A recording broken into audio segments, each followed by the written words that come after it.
하나님의 말씀 요한계시록 9장 15절에서부터 21절까지를 봉독해 드립니다. 메시지 성경본을 읽도록 하겠습니다. 그 네 천사가 풀려났습니다. 네 천사는 정해진 년, 월, 일 그리고 시까지 맞추어 인류의 3분의 1을 죽일 준비를 하고 있던 이들입니다. 기마대의 수는 2억이었습니다. 나는 환상 중에 그 수를 들었고 말들과 그 위에 탄 이들을 보았습니다. 말 탄 이들은 화염 같은 가슴마기를 했고 말들은 머리가 사자머리 같았으며 불과 연기와 유황을 내뿜고 있었습니다. 그들은 이 세 가지 무기, 곧 불과 연기와 유황으로 인류의 3분의 1을 죽였습니다. 그 말들은 입과 꼬리로 사람들을 죽였습니다.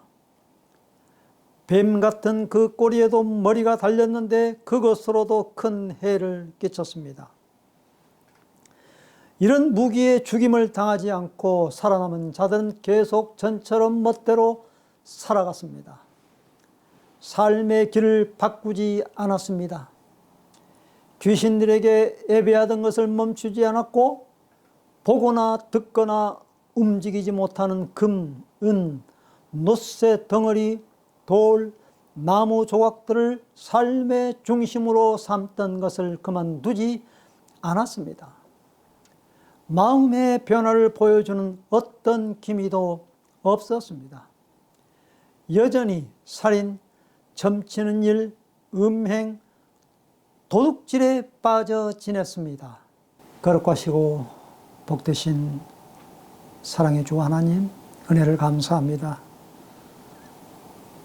이 귀하고 복된 주님의 날, 하나님 앞에 머리를 조아리며 예배할 수 있는 귀한 특권을 허락해 주셔서 감사드립니다.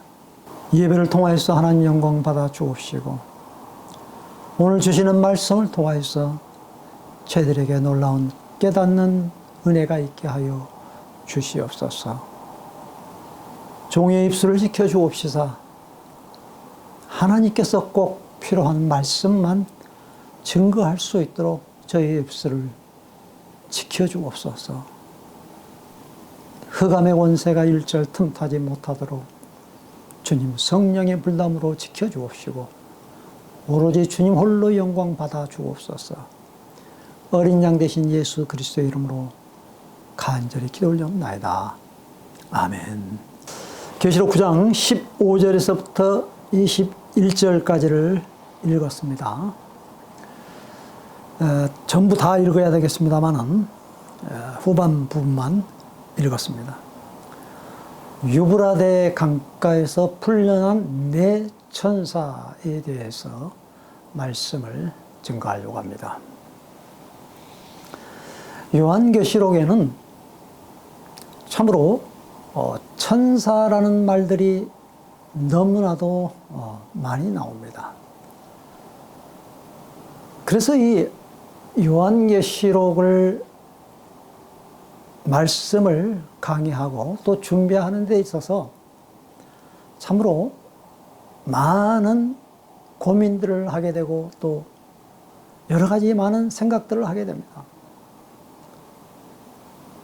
이 요한계시록을 가지고 설교를 할 때에 어떤 사람들에게는 그게 많은 은혜가 되지만은 또 어떤 사람들에게는 그게 두려움으로 와닿고 또 어떠한 사람들에게는 이 말씀이 이단 소리처럼 이상한 소리로 받아들인다 이겁니다. 참으로 얼마나 참 안타까운 그런 일인지 모르겠습니다. 제가 늘 이야기했습니다만 이 요한계시록은 복음 중에 복음이라고 했습니다. 이 요한계시록을 제대로 잘 읽고 하나님의 말씀을 영적인 진리의 말씀을 깨닫게 되면 구약에서부터 이루어진 그런 모든 그 예언의 말씀이 어떻게 성취되어졌고 또 이 세상이 지금 어떻게 진행되어져 가고 있고 마지막에 어떻게 되어질 것인가를 우리가 이렇게 쫙 펼쳐진 그러한 그 중요한 내용들이 이 속에 다 담겨져 있는데 이 중요한 진리들을 우리가 너무 많이 놓치고 살았다 이것입니다. 그러니까 이게 어떻게 보면 봉인되어 있다고 말해야 되겠죠. 감추어져 있다고 말해야 되겠죠. 그런데 이것들을 지금 누가 캐내어서 지금 이걸 잘 활용하고 있느냐라는 것입니다. 오히려 이단들이 기성교회가 이 풀지 못하는 이 요한계시록의 말씀을 이단들이 나서서 이 요한계시록만 가지고 그들은 메시지를 전하고 또 그대로 그들은 시스템들을 조직하고 포교 활동을 하고 있습니다. 오늘 이 요한계시록을 통해서 우리는 간략한 내용을 정리하자면은 7 교회에 주는 그러한 메시지인 것입니다. 안 믿는 사람, 불신자들에게 주는 메시지가 아닌 것입니다. 교회에 요한이 본 그 환상은 밤모섬 홀로 앉아 홀로 기도하고 홀로 예배 드릴 때에 하나님께서 주시는 그 환상의 그 메시지를 그대로 받아 적은 것이죠. 그래서 이 아포칼립시스라는 말은 감추은 것을 드러낸다라는 그러한 말인 것입니다. 에레미야 선지자도 그 당시에 많은 선지자들, 예언자들, 제사장들 그리고 또 왕의 뜰에 갇혀서 경비대 뜰에 갇혀서 죽을 뻔한 그런 엄청난 위험을 많이 겪었습니다. 바른 메시지, 진리의 메시지를 전할 때 그들에게는 도저히 그것을 받아들일 수가 없는 거예요. 그냥 그 즉시에 귀에 솔깃한 말, 좋은 말, 듣기 좋은 말, 편안한 말만 듣기를 원하는 사람들에게는 뭔가 따뜻한 말, 하나님이 주신 그 예언의 말씀을 그들에게 경고의 메시지를 전하는 데 있어서 오히려 예언자들을 진짜 진리의 말씀을 선포한 사람을 잡아가두고 웅덩이에 집어넣고 오히려 핍박을 가하는 그들의 모습을 우리는 찾아볼 수가 있는 것을 보입니다. 그들의 모습을 찾아볼 수가 있습니다. 이게 얼마나 안타까운 사실입니까? 7 교회에 준 그 메시지, 그리고 오른손에 쥔 그 7별의 그 비밀과 7 금촛대, 7 교회에 준, 그리고 7 교회의 사자에게 주는 메시지라는 것입니다. 그래서 그 7 교회에 대한 상황을 이야기를 하고 그리고 나서 이제 마지막으로 어떻게 이 세상이 되어지고 펼쳐질 그런 그 일들, 그리고 어떠한 그 재앙과 심판이 임하게 될 것이며 그 심판과 재앙 속에서 공중의 재림, 주님의 재림을 맛보는 혼인잔치에 참여를 받은 그런 모든 적그리스도와 흑암의 권세와 싸워서 승리한 자만이 맛볼 수 있는 그러한 천년 왕국, 그리고 그 다음에 펼쳐질 새 하늘과 새 땅에 대한 그러한 이야기로 요한계시록을 마치고 있는 것입니다. 한마디로 말하면 창세기서부터 마지막 알파와 오메가, 처음과 끝, 모든 것을 다 포함한 그러한 내용이 바로 이 요한계시록의 이 한 권에 담겨져 있다는 것입니다. 그러니까 어떻게 보면 그 엑기스 중에 엑기스라고 봐야 되겠죠. 자, 그 말씀을 우리는 생각해 보면서 오늘 우리가 이 요한계시록 9장에까지 나왔습니다. 어린 양 대신 예수님께서 7봉인을 다 떼었습니다. 지난주에 하늘의 고향에 대해서 이야기를 했죠. 그리고 이제 7나팔이 등장합니다. 예수님께서 이를 다 떼시고 그 다음에 이제 누구에게 그것을 또 다른 메시지를 유임해 주느냐라는 겁니다. 천사, 사자에게 이제 그 바톤을 넘겨주는 장면을 우리는 보게 되는 것입니다. 그래서 7나팔을 가졌다, 7천사가. 이 말은 하나님의 메시지를 대언하는 그러한 천사의 모습을 우리가 볼 수 있는 것입니다. 그 7나팔 메시지 가운데 주는 그러한 그 경고의 메시지를 잘 받아들이라라는 것을 요한계시록은 우리에게 지금 말씀하고 있다라는 것입니다. 자, 오늘 여기에 9장 1절에 보면은 5번째 천사가 나팔을 불었습니다. 나는 별 하나가 하늘에서 땅으로 수직으로 떨어져 내려가는 것을 보았습니다. 그 별은 바닥 없는 구덩이를 여는 열쇠를 건네 받았습니다. 그는 바닥 없는 구덩이를 열었습니다. 그러자 그 구덩이에서 연기가 쏟아져 나왔고 쉴 새 없이 쏟아져 나오는 그 연기로 해와 공중이 어두워졌습니다. 라고 이렇게 말하고 있습니다. 8장, 요한계시록 8장 10절에서 11절에 보면은 하늘에서 떨어진 별이 나옵니다.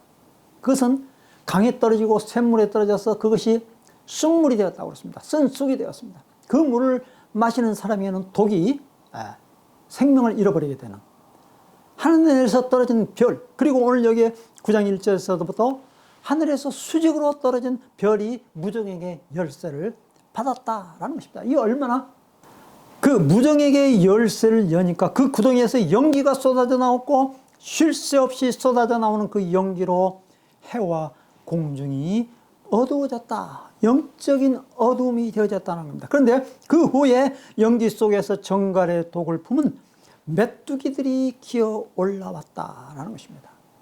메뚜기, 떼들이 기어 올라왔다라는 것입니다.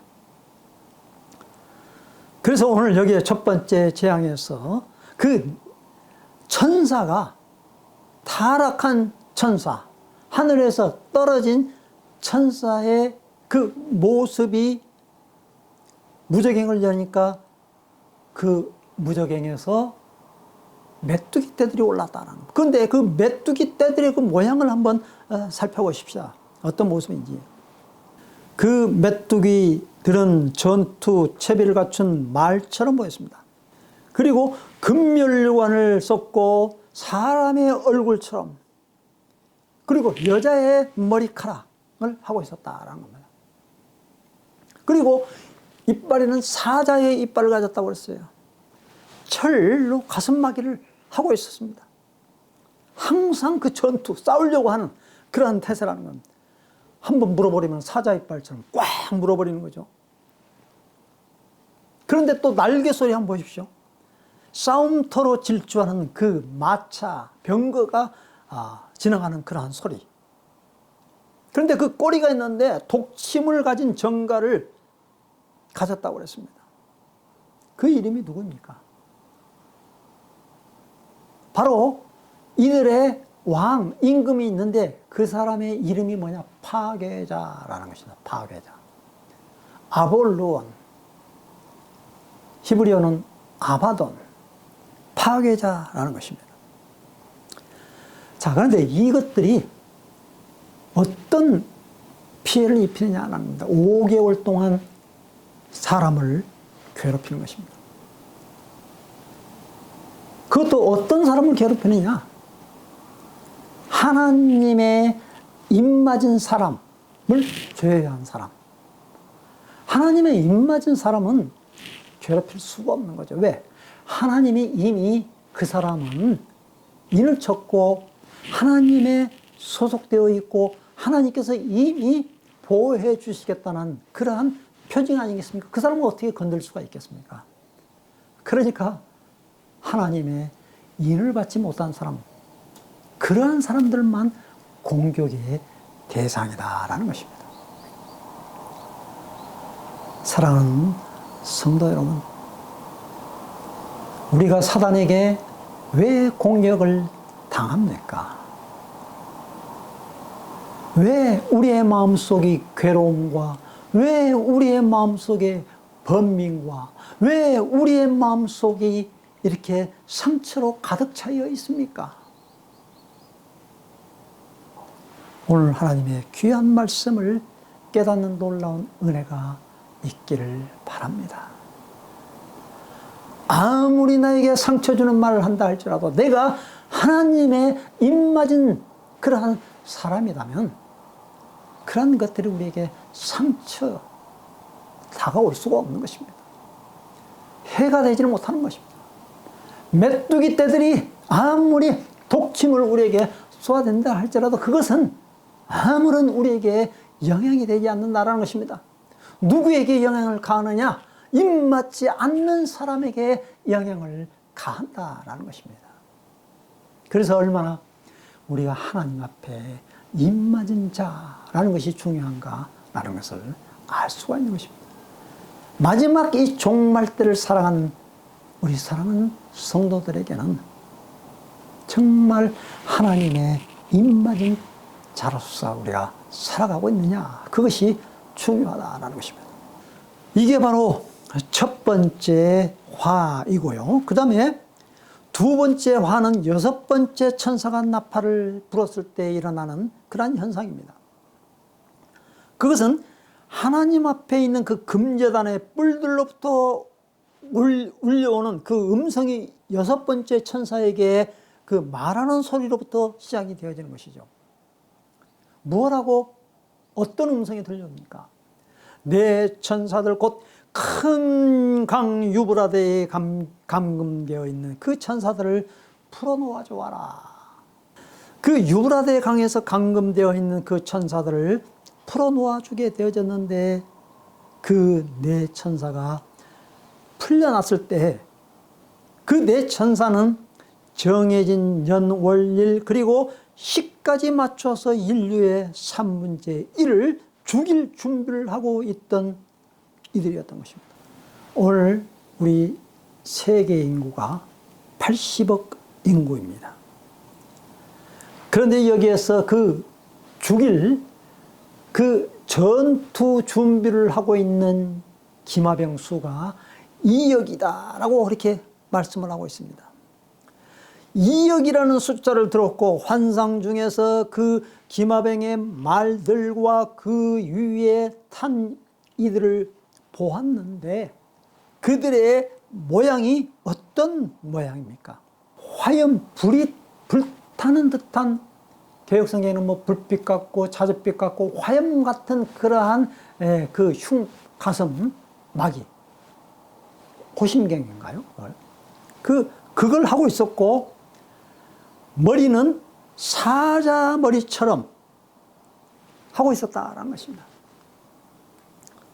그리고 입에는 불과 연기와 유황을 내뿜고 있었다. 그런데 3분의 1이 그 3분의 1이 죽었다라고 말하고 있습니다. 입에서 나오는 그리고 꼬리에서 나오는, 꼬리는 뱀처럼 생긴 머리가 또 달려있는, 그러니까 완전히 앞뒤로 공격을 하죠. 얼마나 참 무시무시한 그러한 공격을 가하는지 모르겠습니다. 그래서 여기에 이 유브라데 전쟁을 세계 3차 대전 핵전쟁이라고 말하는 그러한 사람들도 있습니다. 저도 물론 그러한 생각에 동의도 합니다만 또 영적으로 우리가 이것을 생각해 본다면은 이 네 천사들, 그러니까 하늘에서 풀려나고 하늘에서 떨어지고 그 감옥에서 풀려나온 그러한 그 네 천사들이 활개치면서 온통 세상에 있는 인류를 공격해 하는 그러한 어두움의 영들을 우리는 여기서 찾아볼 수가 있는 것입니다. 이 입을 통해서 나오는 그 화염, 불, 유황, 이걸 통해서 사람을 쓰러뜨린다라는 것입니다. 기마병 2억의 3문제일 수도 있고, 아니면 인류 전체의 3문제일 수도 있습니다. 그리고 숫자적으로 해석하지 아니한다 할지라도 수많은 헤아릴 수 없는 그러한 사람들이 죽임을 당한다라고 우리는 생각해 볼 수가 있습니다. 그러나 분명한 것은 뭐냐? 3문제 1이 죽임을 당하는데 나머지 사람들은 어떤 생활을 하고 있느냐라는 것입니다. 나머지도, 살아있는 사람도 참으로 안타까운 그러한 상황을 맞이하게 되어지는 것이 바로 오늘 여기에 20절과 21절에 나와 있는 그러한 말씀인 것입니다. 20절과 21절에 보면 이런 무기에 죽임을 당하지 않고 살아남은 자들은 계속 전처럼 멋대로 살아갔습니다. 살아남은 자들, 하나님의 메시지, 그 경고, 1차 세계대전, 2차 세계대전, 환란, 재난, 기근, 연병, 코로나 사태, 코로나 팬데믹, 할로윈 참사, 죽음, 이러한 것을 통해서 경고를 받아들이고 깨달음이 있어야 되는데 전혀 아랑곳하지 않습니다. 깨닫지를 못하는 것입니다. 전처럼 그것은 나와는 상관없는 일이야. 재앙이 나에게 미쳐야만이 그것이 재앙인 줄 알아요. 그러니까 회개가 없다는 겁니다. 영적인 흑암 속에 그대로 파묻혀 살아갈 수밖에 없는 비참한 상황을 말하고 있는 것입니다. 삶의 길을 바꾸지 않습니다. 귀신들에게 애비하는 것을 멈추지 않았고 보거나 듣거나 움직이지 못하는 금, 은, 놋쇠 덩어리, 돌, 나무 조각들을 삶의 중심으로 삼던 것을 그만두지 않았습니다. 그들의 삶의 중심은 뭐냐? 바로 이 금, 은, 동, 보이는 것, 놋쇠 덩어리, 돌, 나무로 지은 그 건물, 화려한 것, 번영, 인간의 번영, 희락, 쾌락, 그것이 그들의 마음의 중심이지, 진짜 하나님의 말씀은 그들의 삶의 중심에 없는 것입니다. 마음의 변화를 보여주는 어떤 기미도 없습니다. 여전히 살인하고요, 아무리 재앙이 임하고 큰 화가 임해도 보기는 보아도 깨닫지 못하고 듣기는 들어도 깨닫지 못하고 전혀 돌아올 기색이 없는, 하나님의 경고를 전혀 마음에 받아들이지 못하는 그러한 상태를 말하고 있는 것입니다. 여전히 살인과 점치는 일과 음행과 도둑질에 빠져서 지내고 있습니다. 여기에 네 가지가 나오죠. 살인.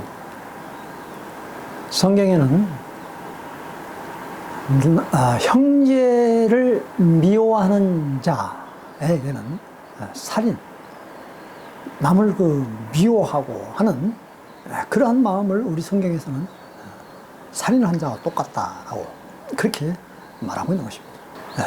그 복술이라고 하는 것이죠. 복술. 하나님의 다스림을 우리는 받는 사람, 우리가 하나님의 백성이다라고 합니다. 그런데 하나님의 다스림을 받지 아니하고 오히려 하나님을 이용해 먹는 그러한 사람들, 하나님의 통치를 받기를 싫어하는 거예요. 이스라엘 백성들이 그 예루살렘 성전에서 예배하는 것을 거부하고 이제 그쪽에 북쪽에 또 이제 그 사마리아 지역에 있는 그 바알 신당 또 아세라 신당을 그들은 짓고 그것이 바로 신이다라고 그렇게 그들은 이야기를 하면서 그곳에 가서 예배를 드리도록 그렇게 유도를 하고 있는 것입니다. 그러니까 오늘 우리가 이 바알 신당에 가서 예배를 드리고 있는 그러한 우리 기독교 신자들이 지금 너무나도 많이 있다라는 것입니다. 교회를 다니지만은 또 나와서 이 점치러 가는 사람들이 얼마나 많이 있습니까? 어떤 목사는 해외에 나가가지고 교회 있던 헌금 가지고 그 빠찡고 해가지고 그걸 따가지고 교회에다 헌금하겠다고 빠찡고 한다고 그러지 않습니까? 별의별 그런 그 목사들이 많이 있습니다. 얼마나 그 사람이 참 추앙받는 그런 목사인지 모르죠. 지금 그 사람은 감옥에 가 있습니다. 성추행으로 인해서. 감옥에 들어가 있는데 계속해서 그 교회는 지금 운영되고 있죠. 그 딸이 또 목사인가요? 이 점치는 일, 하나님의 통치받는 일을 제외한 자기의 생각으로 인하여서 또 다른 그러한 일을 도모하고 시도하는 사람들. 음행은 뭡니까? 오늘 여기서 말하고 있는, 우리 성경에서 나오고 있는 그 음행이 뭡니까? 우리는 그리스도인의 참된 정결한 신부인 것입니다. 하나님의 말씀을 읽고 다시 오실 예수 그리스도를 맞이할 그러한 어린 양의 혼인잔치에 참여할 흰옷을 입은 그러한 성도, 신부가 아니겠습니까? 그런데도 불구하고 우리는 자꾸 다른 것을 추구하고 다른 것에 우리의 마음을 섬기는 겁니다. 바알 우상을 섬기는 거예요. 참 바알 우상을 섬긴다고 하면서 하나님을 섬긴다고 합니다. 그들은 바알 신당을 섬기면서 예수님을 믿는다고 거짓 포장을 합니다. 예수 믿는 사람이 그럴까요? 그리스도인의 참된 신부는 온유하고 겸손합니다. 한 분만을 믿고 따라갑니다. 양은 그 목자의 한 목자의 음성을 들을 줄 아는 것입니다. 비록 눈은 조금 희미하고 뭔가 띠뚱띠뚱 걸어간다 할지라도 목자의 음성만을 듣고 따라가는 것이 바로 참된 양인 것입니다. 그래서 그 목자는 그러한 양이 잃어버렸을 때에는 99마리를 곁에 두고 그 한 마리의 양을 위하여서 자기의 목숨을 내던지면서 그 양을 건져내는 것입니다. 그런데 요한복음 10장에 나오는 목자의 탈을 쓴 거짓 목자는 그 목적이 뭐냐? 도적질하는 것입니다. 양들을 이용하는 것입니다. 자기의 목적에 이용하는 것입니다. 양이 위험에 빠졌을 때에는 전혀 개의치 않습니다. 오히려 상관하지 않습니다. 도망갑니다. 음행, 영적인 간음, 호세아 선지자는 이 얼마나 하나님께서 그 당시에 너무나도 영적인 간음을 하고 있는 그 상태에서 호세아 선지자는 그 아내 간음한 여인하고 같이 살라고 합니다. 그러면서 그 영적인 그 간음에 빠져있는 이스라엘 백성들의 상태를 직시하라고 하면서 경고의 메시지를 날립니다. 도둑질, 하나님의 말씀을 도둑질하고 진리의 말씀을 도둑질하는 그러한 자들이 얼마나 많이 있는지 모릅니다. 이것을 경고하고 있는 내용이 바로 요한계시록 9장의 내용인 것입니다. 얼마나 우리의 마음이 참 아픈지 모릅니다. 하나님의 메시지, 심판에 대한 경고의 메시지는, 채찍질하는 그런 메시지는 우리를 단련시키기 위한 것입니다. 하나님의 말씀, 경고의 메시지를 귀담아 들어서 우리의 심적인 마음을 주님 앞에 털어놓고 회개하는 그러한 심령이 되어져야 할 것입니다. 우리의 모든 영적인 간음을 회개하고 남을 미워했던 그 살인, 또 점치는 복술, 하나님의 통치를 받기 싫어하는 그러한 마음, 그리고 남의 것을 훔치는 진리의 말씀을 도둑질하는 그러한 일에 대해서 우리는 정말로 회개하고 하나님 앞에 우리가 용서를 구해서 정말 우리는 진리의 말씀을 분별할 수 있는 자리로 나아가야 되고, 하나님의 참된 영적인 하나님의 입맞은 자로서 살아가는 우리 모두가 되어지시기를 간절히 주님의 이름으로 축원드립니다. 기도하겠습니다. 하나님, 참으로 이 어려운 시기에 우리가 살고 있습니다. 힘든 시기, 종말의 시기에 우리가 살고 있는데, 이 요한계시록을 들으면서 우리의 마음이 때로는 무거워질 때가 있습니다. 하나님의 계시의 말씀을 받는데 그 말씀이 깨닫는 데 있어서는 우리에게는 참 영적인 기쁨이 있으면서 한편으로는 또한 그 메시지를 전해야 하는 그 경고의 아픔의 메시지를 전할 수밖에 없는 그러한 또 다른 아픔이 우리에게 있습니다. 그럼에도 불구하고 우리는 말씀을 해야 되겠고, 그럼에도 불구하고 우리는 하나님 앞에 조용히 나 자신을 돌아보면서 반성하면서 우리는 회개의 기도를 꿀 수밖에 없는, 무릎 꿇을 수밖에 없는, 우리의 기도가 향연으로밖에 올려드릴 수밖에 없는 저희들입니다. 주님, 저희들을 불쌍히 여기시고 저희들을 긍휼히 여기시고 하나님의 긍휼하심과 하나님의 은혜 아래 어린 양의 보혈의 피로 우리를 씻어주옵시고 저희들을 받아 용납하여 주시옵소서. 정결한 신부로 살아갈 수 있는 저희들이 되어지도록 인도하여 주시옵소서. 영적인 분별력을 저희들에게 허락하여 주시옵소서. 살아계신 주 예수 그리스도의 이름으로 감사하고 간절히 기도 올려옵나이다. 아멘.